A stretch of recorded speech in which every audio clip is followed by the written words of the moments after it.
This video is going to be a bit of a story time on my eating disorder history. Someone actually asked about it in a previous video and I said I would be happy to because I am comfortable talking about it, although it's still kind of a weird, hard topic to talk about just because I am aware that it's such a sensitive topic and it's very complicated, right? Eating disorders are complicated. So if you're watching this, just know that it's not advice at all and it's not what I would recommend you do. If you have an eating disorder, you need to get help from a professional, someone that's qualified, and use this as just someone's experience and maybe some inspiration of what is possible on the other side, but it's definitely not advice.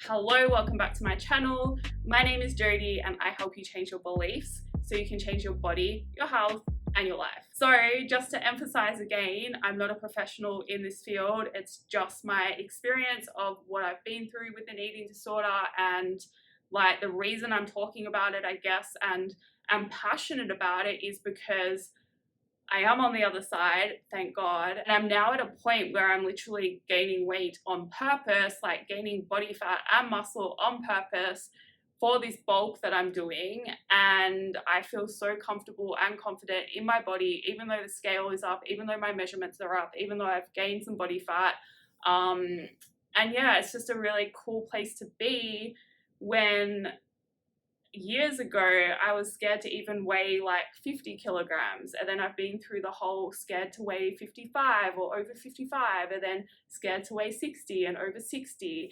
And at my lowest, I was 40 kilograms. And I remember my mom, if I went under 40, she was going to take me to hospital. And that was my motivation to make sure I stayed at 40 or just a bit above. And I was very good at somehow maintaining my weight at that, even though I knew nothing about calories back then.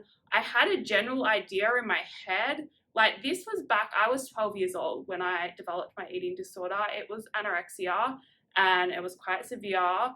I, as I said, begged my mum not to take me to hospital because at that time there was a girl that was on the news that had an eating disorder and they took her to a clinic and I saw what they did to her and I was traumatized by that, and I didn't want to go get help. Like, I knew they were going to make me fat. That's what I thought anyway, and I just had to stay away from anyone else.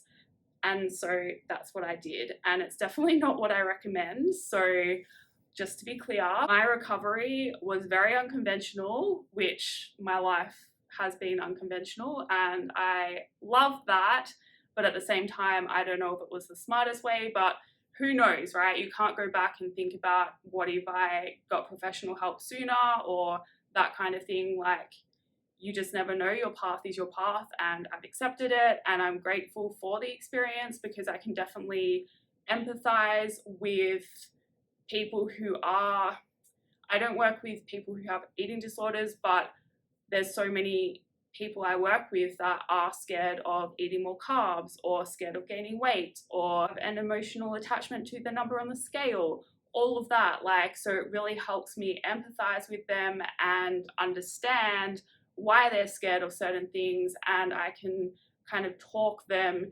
into a better way of seeing the situation. I really believe everything that happens to you is for your highest good. And even though my eating disorder was the hardest thing I've ever gone through, apart from when my dad had a heart attack, that was traumatic.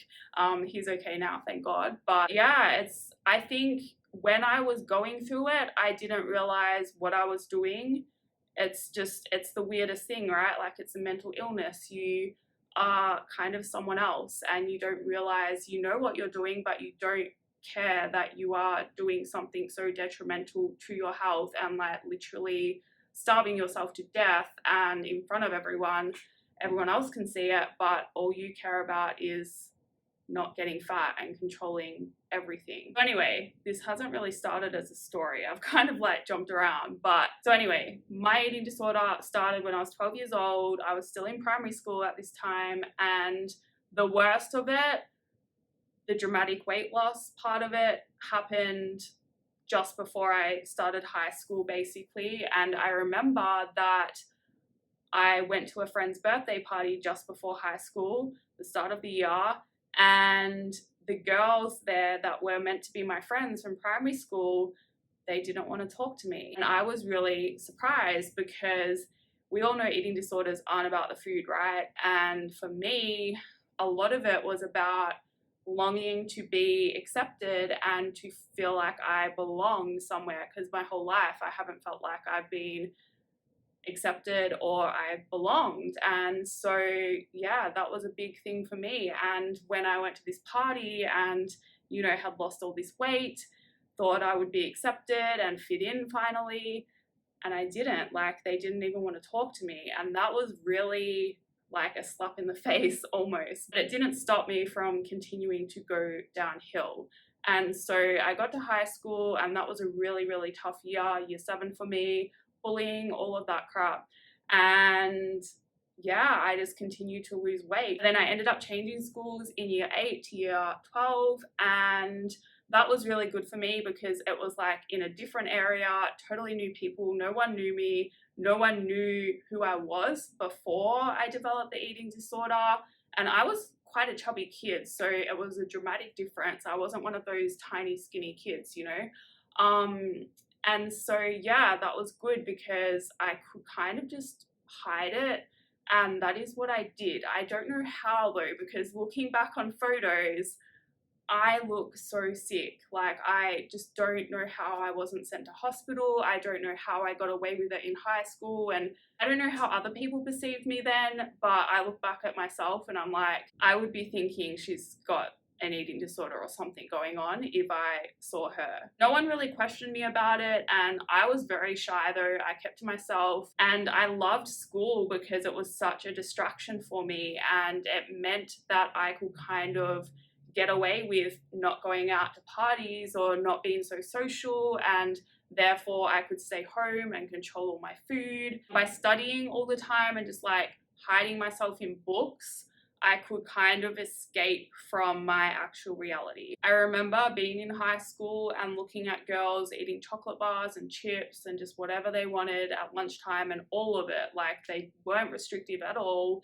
They just ate freely, and I was so jealous looking at those girls, and I would beg to God and the universe and be like, I wish I didn't know so much about food. I wish I could just not think about food. I wish I could just eat and like not get fat, because I had this belief if I ate like those girls did, I would immediately become a blob. And this was back in the day. This is how old I am, right? Calories weren't on food back then. They were only just starting to come out. Like, I remember there was a new requirement where packaged food had to show a nutrition label, and before then I was just like guessing what I should be eating and how much of it to stay where I was. It's so weird. It was like I was macro tracking without actually knowing what I was doing though, but I had all these rules in my head of, okay, I can have protein for lunch and I can have this much because that's how much I've had the past few days, and I'm keeping my weight right now, so that means that's okay. But I couldn't go over that, right? And I remember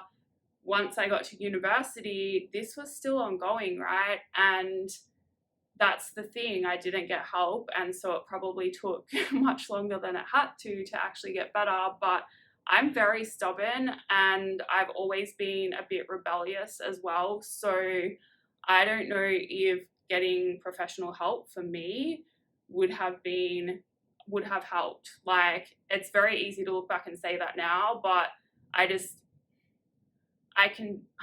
think I would have rebelled big time and probably ended up in a worse place, to be honest. But anyway, so got to university and got a boyfriend, got a part-time job as well, which actually really, really helped me come out of my shell and start to eat a bit more. By that stage, I had gained some weight just to keep everyone happy, but it still wasn't a lot. And when I got that part-time job, I gained a bit more weight just kind of naturally, and I allowed it, and it was fine. And it was just a gradual process of seeing how much I could add to my diet, but still controlling everything to make sure that I didn't get fatter and I was happy with what my body was looking like, even though I was eating a little bit more.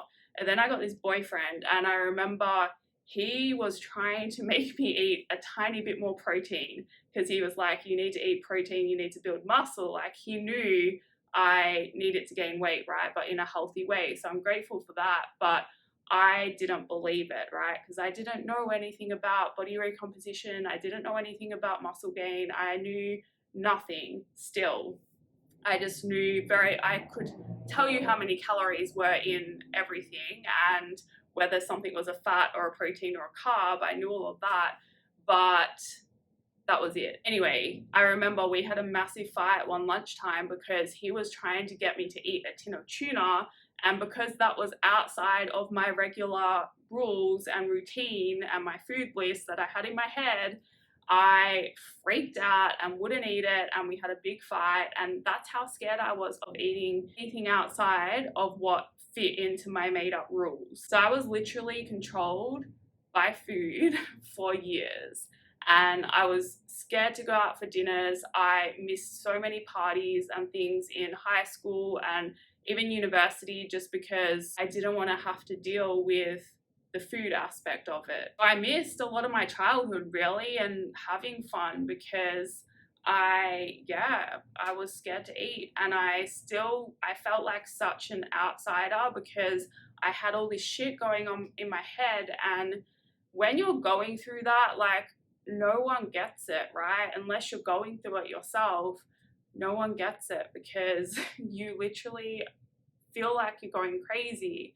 And you have all these voices in your head, and you can't, like, if I could have just given my brain to someone else and let them try it on for a day so they could see what I was going through, that would have been the best thing ever. But you can't do that. Anyway, so after university, I got my first full-time job, and by this stage, I would say, more skinny fat, and that's where the whole skinny fat journey kind of started for me, right? Like, I looked fine in clothes and everyone complimented me because I was so slim looking, but underneath all of that, I was so insecure in my body. I had like belly fat, even though I was so skinny still, like, it just didn't make sense. At this stage, I still knew nothing about body recomposition. I knew nothing about being skinny fat. I knew nothing. So I would have been around 26 when I got my first full-time job, because university took 7 years for me, because I didn't want to leave again, because it was like my safety. I actually felt like I belonged somewhere for the first time in my life, you know. Coming out of university was actually really hard for me, because it was like you go into the big wide world, and again, I didn't feel like I belonged. Up until this point, I was still super controlled around food. I was like keeping track of everything in my head. I wasn't macro tracking or calorie counting still. I had no idea how many calories I was eating. I just had these rules in my head that I was obeying day by day. I would say from university days to up until I got my full-time job, that was kind of like one phase of my recovery that was just kind of natural, I guess. And then the second phase happened when I discovered macro tracking. And that literally changed my life, because that's when I really saw how little food I was eating by tracking my food properly for the first time ever, and discovering I was eating like 1,200 calories or less some days, and then seeing that I should have been eating like at least 1,600, I think it was. And when I actually added the carbs in, because I was hitting my protein, I was hitting my fat without even realizing it, but I had those targets down. It was the carbs that I was scared of, and I was severely lacking for the exercise I was doing. And I wasn't really into activity in any of this. I was just controlled by food and severely restricting my food, but I wasn't an exerciser. Like, I did nothing. I was hiding in books and studying full time pretty much, and very little movement. And then when I did go to gym and some classes during university, but never really committed or got into it or enjoyed it back then. And then when I moved to the Gold Coast, that's when I actually started getting into gym a bit. And then 6 months later, I was doing a personal training course for fun, and the rest is history pretty much. But around that time, that's when I discovered the macros and realized I had to be eating more. And that's when I started to push myself out of my comfort zone as well. And I actually started eating more, and all of a sudden I had so much more energy and I felt like I was actually doing better in my gym classes I was going to, and I thought I was like getting a little bit more muscular, but I still wasn't eating nearly enough and I wasn't training right for that either, but it was still beneficial for me, right? And then the next phase of my recovery really came when I got my first online coach, honestly.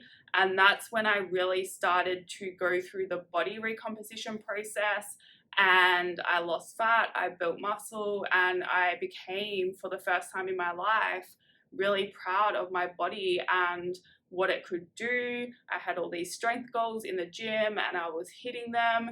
And I was finally comfortable and confident to wear a bikini on the beach, where for years, like my whole life pretty much, I was too ashamed of my body to even be seen in a bikini. Like I have no photos except for like one when I was in Singapore, but even then it's like a one piece covering most of me because I was just so ashamed of my body. With that first online coach I had, I went through my first bulk as well, gained some weight, and then lost it again because I went through a cut. And now I've been through the bulking experience, I would say probably 4 times, maybe this is my 5th time, and it gets easier and easier each time I've gone through it. And now it's to the point where I'm kind of excited to gain more weight and see what I look like at the highest weight possible, and I'm not concerned at all because I know it's for the greater good and I'm going to lose the body fat again and reveal more muscle and I will survive. Like I'm not going to get fat, and even if I do get a bit fat, like it's not going to be the end of the world. Something else that has really helped in my recovery, I would say this is like the last phase. I have been doing a lot of inner work, I would call it shadow work, this year, and like really looking at my wounds and my like trauma from childhood, and we all have it, right, in some way, shape or form.